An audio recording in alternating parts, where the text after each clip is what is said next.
마태복음 4장 18절 이하를 보면 예수님께서 그 제자들을 부르시는 장면이 짧게 기록되어 있습니다.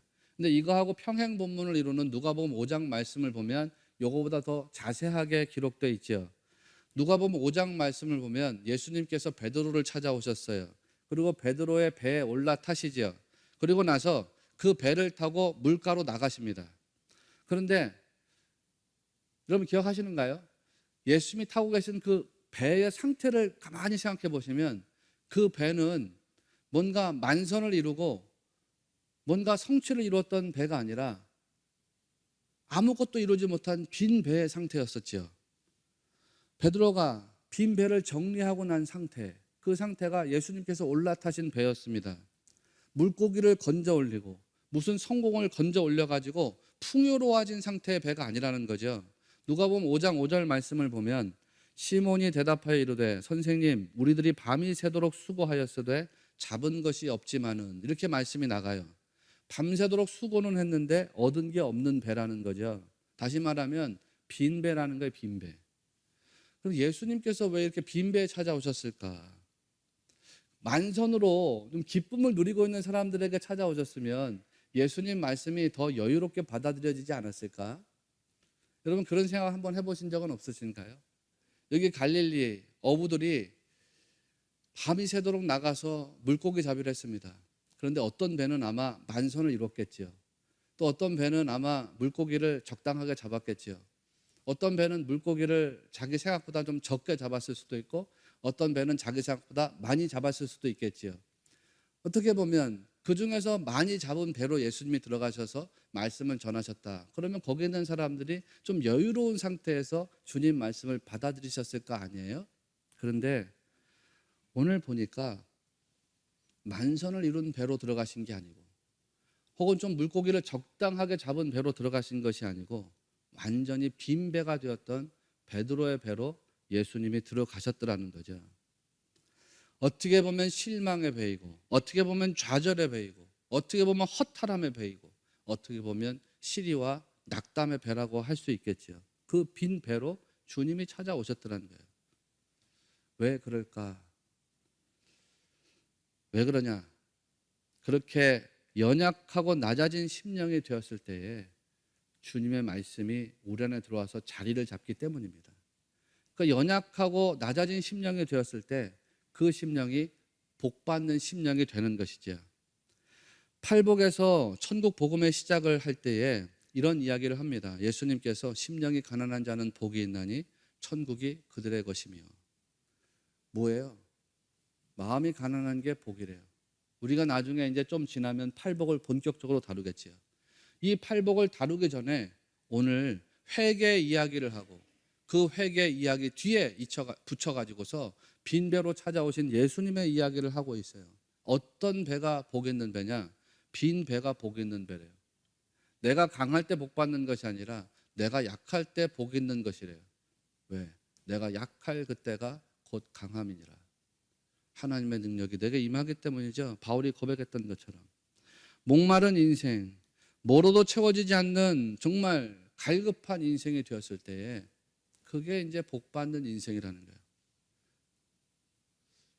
내 마음이 빈 마음처럼 되어져 있는 상태일 때, 내 인생이 뭔가 구멍 뚫린 인생처럼 되어져 있는 인생일 때, 그때 하나님 나라가 우리에게 찾아온다는 거예요. 찾아온다는 거예요. 여러분 이것이 여러분에게 위로가 되시기를 바랍니다. 여러분 인생이 뭔가에 갈급해 있단 말이에요. 여러분 인생이 뭔가에 정말 갈증을 느끼고 있고 무엇 때문인지는 모르겠지만 낙심 중에 있고 무엇 때문인지는 모르겠지만 좀 힘들어하고 무엇 때문인지 모르겠지만 좀 마음이 답답한 상태가 있을 때 주님의 말씀이 여러분에게 찾아 들어와 가지고 여러분에게 위로가 되고 소망이 된다는 것을 믿으시기 바랍니다. 성경이 그런 패턴으로 되어 있다는 게 놀랍지 않아요?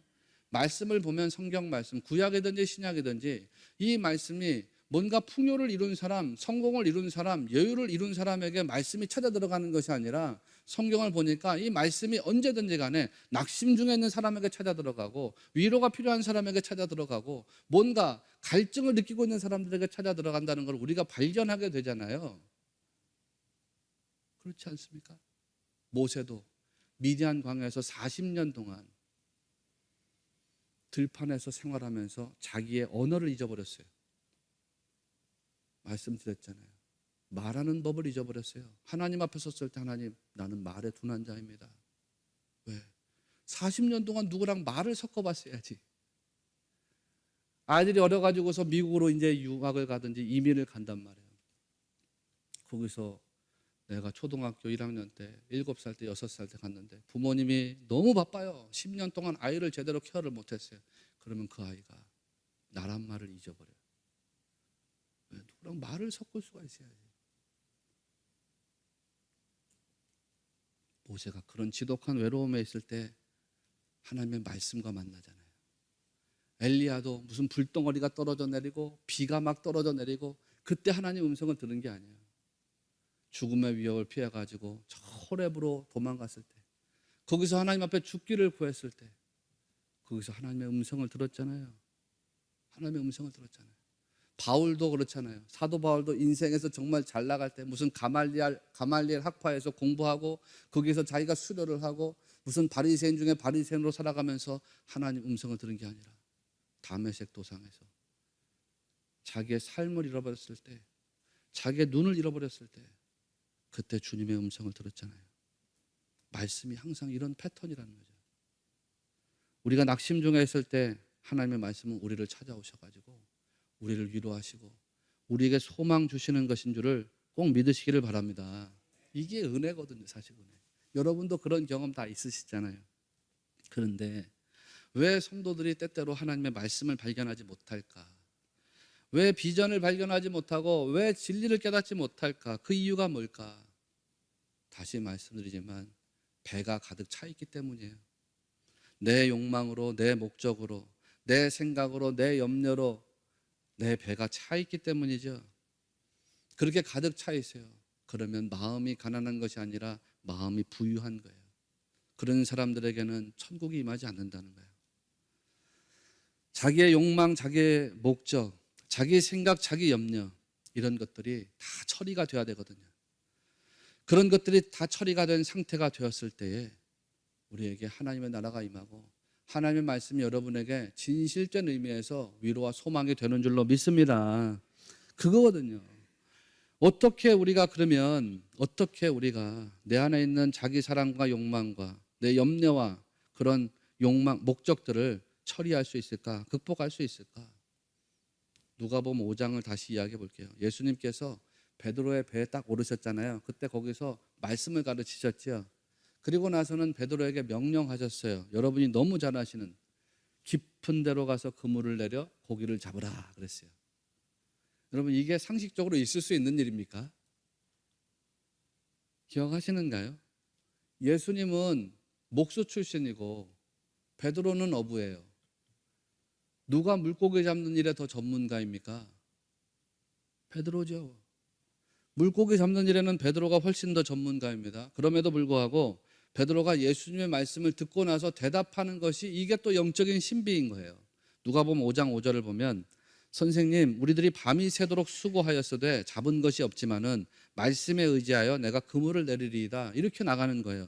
지금 뭘 말하려고 하는 것이냐? 선생님, 지금 배 안에 물고기는 없는데 이게 빈 배예요. 이게 실패한 배예요.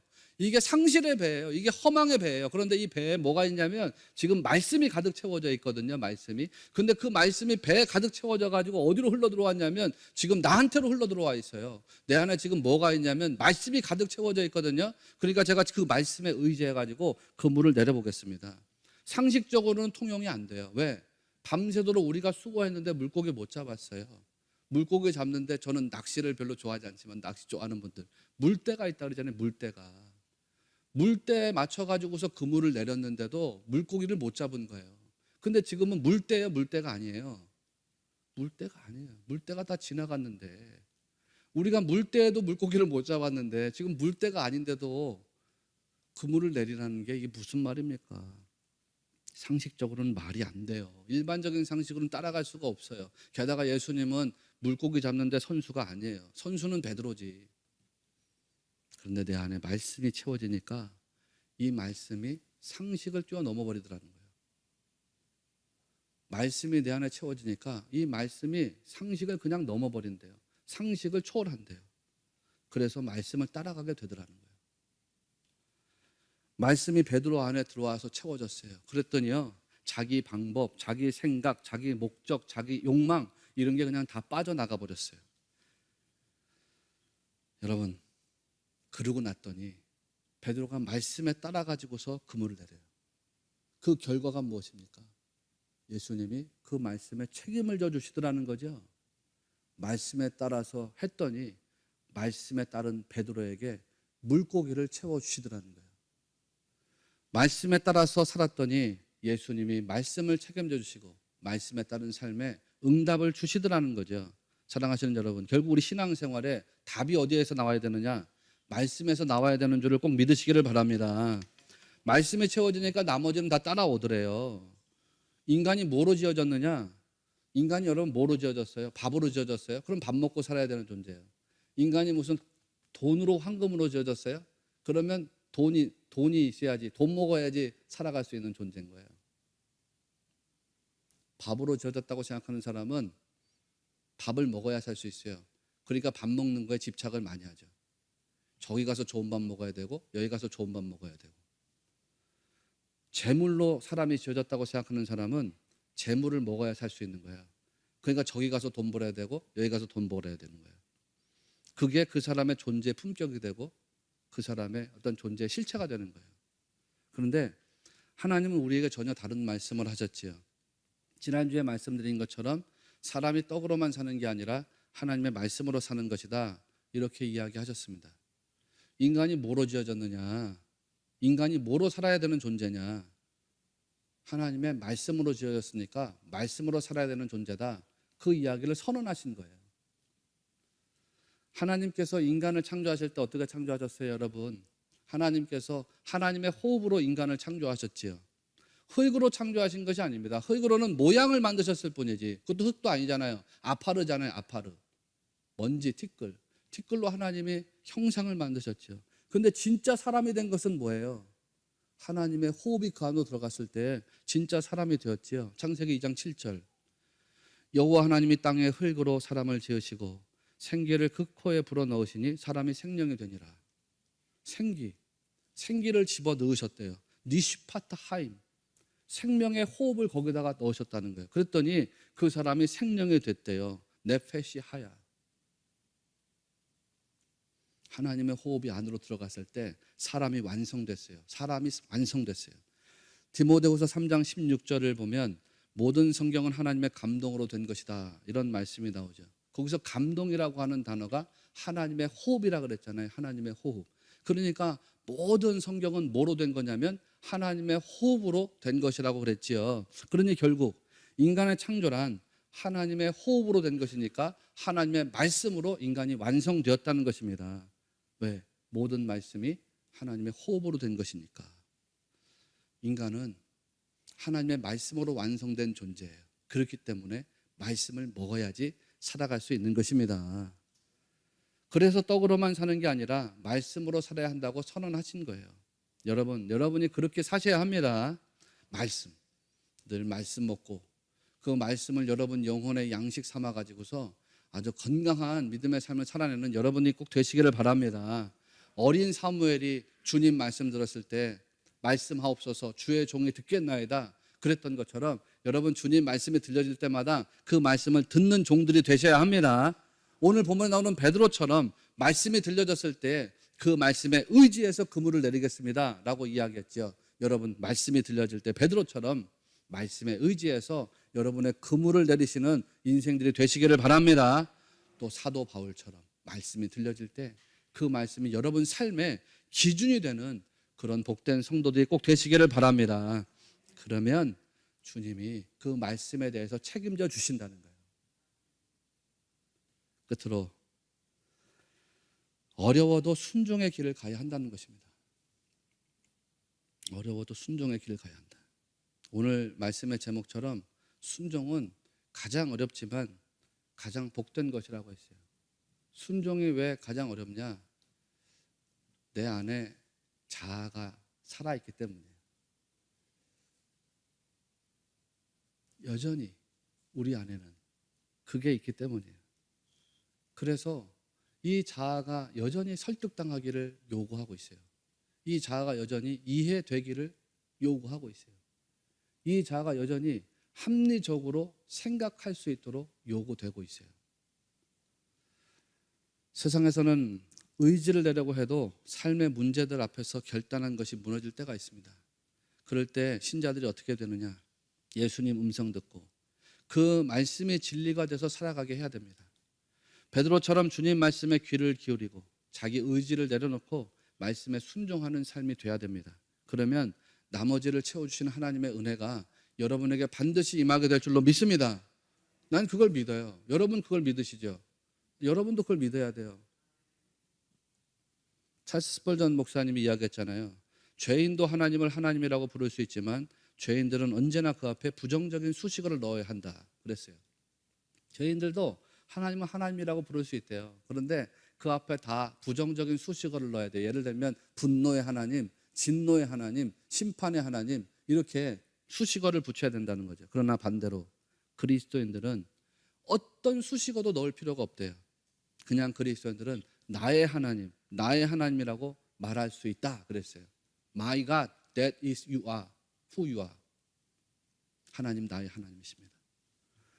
하나님 나의 하나님이십니다. 그 고백 하나만 딱 하더라도 그냥 모든 게 끝장난다는 거예요. 사랑하시는 여러분, 하나님이 여러분의 하나님 되심을 믿습니다. 그렇게 만약에 이 말씀에 진짜 아멘이라고 고백할 수 있다면 두려워하지도 말고 연약해지지도 말자는 거예요. 왜? 하나님이 여러분 인생을 책임져 주실 것이기 때문입니다. 바울이 분명히 말했지요. 나의 하나님이 그리스도 예수 안에서 영광 가운데 그 풍성한 대로 너희 모든 쓸 것을 채우시리라. 성도는 하나님께서 책임지시는 인생인 것을 믿어야 됩니다. 그리고 그런 믿음이 세워졌다 그러면 그 믿음에 합당하게 순종하는 길을 가야 됩니다. 가셔야 됩니다. 오늘 말씀의 핵심이 순종이거든요. 순종. 베드로와 안드레를 부르셨을 때에 보니까 오늘 말씀에 곧바로 그물을 버려두고 주님을 따라갔다 그랬어요. 야고보와 요한을 부르셨을 때에도 그들을 보니까 곧바로 배와 아버지를 버려두고 예수님을 따라갔다 그랬어요. 제자들의 태도를 보여주는 아주 단어가 극단적인 단어가 곧이라고 하는 단어입니다. 곧. 즉각적인 태도인 거죠. 말씀이 들어가서 그 사람의 어떤 영혼이 변화되면 나타나는 증상이 있어요. 여러분에게 말씀이 들어와서 여러분이 변화되면 나타나는 증상이 있는데 그 증상이 뭐냐면 순종이에요. 순종. 신앙생활하면서 가장 축복받는 자리가 순종의 자리입니다. 그런데 또 한편 가장 힘든 자리가 순종이라고 말씀드렸죠. 왜? 내 생각, 내 합리, 내 이성, 내 자아가 쉽게 깨지지 않거든요. 내가 생각하는 거하고 맞지 않으면 순종으로 잘 나가지지 않아요. 그런데 말씀이 들어가서 변화되면 순종하기 시작한단 말이에요. 어려운 상황이에요. 이해가 되지 않는 상태예요. 그래도 순종으로 나간다 이 말이에요. 그리고 성경은 순종으로 살았던 사람들이 어떻게 축복받았는지를 우리에게 너무 잘 알려주고 있습니다. 여러분도 하나님 말씀이 들려질 때 그 말씀에 즉각적으로 순종할 수 있는 성도들이 꼭 되셔야 합니다. 이게 어려워요. 어려워요. 왜 아멘이 안 되냐? 여전히 내 자아가 붙들고 있기 때문이에요. 나를. 그러나 이거를 부숴가지고서 하나님 앞에 여러분을 드리고 말씀이 이끄는 대로 순종해 나갈 때 하나님의 은혜가 여러분을 반드시 책임져 주신다는 것을 꼭 믿으시기를 바랍니다. 하나만 부탁을 드리면요. 앞으로 교회 광고하면 교회 광고는 한 번으로 끝낼 수 있도록 여러분이 협조해 주시면 감사하겠습니다. 이봐 아멘 안 하시잖아요. 제가 이제 8월이면 만 5년 됩니다. 만 5년 되는데 오해하지 마세요. 만 5년 되는데 우리 주보 광고 낼 때 특징이 있어요. 한 번만 주보에 광고 낸 적이 별로 없어. 뭐 행사한다 그러면.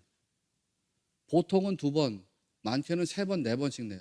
무슨 대신방 광고 내는 것도 3월 달에 한 주, 2주만 딱 내면 끝나는데 이게 뭐 3월 달, 4월 달 내내 대신방 광고 나가고 호랩산 기도에 좀 제목 좀 내시라고 하니까는 안 내자고 오늘 한 번 더 카드에 꼈잖아요. 목사님 종이 낭비하가 왜 이렇게 끼냐. 아니 내주셔야지 안 넣지. 오해하지 마시고 좀 불편하세요? 말씀은 불편하게 만들죠. 나 이렇게 한 번, 두 번 광고 나가면 알아서 그냥 그다음부터는 속장님, 인도자님들이 딱딱 해가지고서 이게 착 모아가지고서 착 이렇게 해주시면 감사하겠습니다. 이게 안 되거든요, 잘. 내 자아가 나를 붙들고 있어. 아브라함에게 있어서 가장 빛나는 시간이 언제냐? 하나님께 이삭을 바친 때입니다. 아브라함이 100세에 낳았던 사랑하는 아들을 제물로 바치라. 하나님께 말씀을 들었잖아요. 만일 하나님, 나 이게 이해가 안 돼. 이거 어떻게 인신제사를 하나님 드리라는 말입니까? 나 이해할 수가 없어요, 하나님. 왜 내가 내 아들을 바쳐야 돼요? 하나님 주실 때는 언제고 지금 와가지고 뺏어가려고 하시는 거예요. 나한테 이유를 설명해 주시고 의미를 밝혀주시고 내 자아가 설득당할 수 있도록 좀 합리적으로 설득 좀 해주세요. 뭐 이렇게 말했다면 아브라함은 믿음의 조상이 될 수 없었겠죠. 그런데 우리가 다 같이 아는 것처럼 아브라함이 그 아들을 데리고 모리아 산으로 갑니다. 묵묵히 하나님 말씀에 순종했어요. 근데 그가 순종으로 하나님 말씀에 응답했을 때 아브라함이 여호와 이레 하나님을 체험했잖아요. 여러분, 주님을 따르는 순종이라고 하는 것은 알고 나서 이해하고 나서 설득당하고 나서 하는 게 아닙니다. 오늘 말씀도 보세요. 예수님이 제자들에게 어떤 가능성을 보여준 게 아니죠. 어떤 방식으로 너희들을 이끌 거야 라고 말씀한 게 아니죠. 뭔가 설득력 있는 상황을 보여주신 거 아니죠. 그냥 나를 따라와라고 했을 뿐이에요. 아무런 조건 없이 따라와라. 그랬더니 제자들이 또 아무런 조건 없이 주님을 따라가는 모습을 보여주고 있어요. 그런데 이렇게 먼저 순종하는 사람들이 정말 알게 되는 영적인 진리가 있어요. 그게 뭐냐? 주님의 뜻이 뭔지, 그 길이 얼마나 하나님을 기쁘시게 하는 길인지, 그거를 순종하면서 깨달아가게 됩니다. 가나의 혼인잔치 때 물이 포도주가 된 사연을 안 사람은 물을 떠다 준 종들 뿐이었어요. 아무도 몰랐어요. 영문도 몰랐어요. 이치에 맞지도 않았어요. 그런데 항아리에 있는 물을 갖다 떠줘라. 그 말씀을 순종한 종들은 신비를 알았어요. 능력이 뭔지 체험했어요. 하나님은 순종하는 사람들을 기뻐하십니다.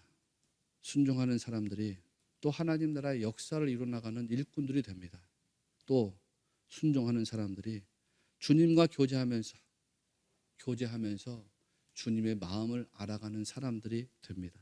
여러분, 이 시대에 주님께서 여러분을 향해 부르시는 순종의 자리가 어디냐? 그거를 찾아내시는 성도가 되시기를 바랍니다. 주님이 부르시는 순종의 자리가 어디냐? 그 자리를 향해서 부르실 때 곧바로 화답하고 달려갈 수 있는 그런 성도들이 되시기를 바랍니다. 그러면 하나님이 주 예수 그리스도께서 말씀으로 여러분을 책임져 주신다 이거예요.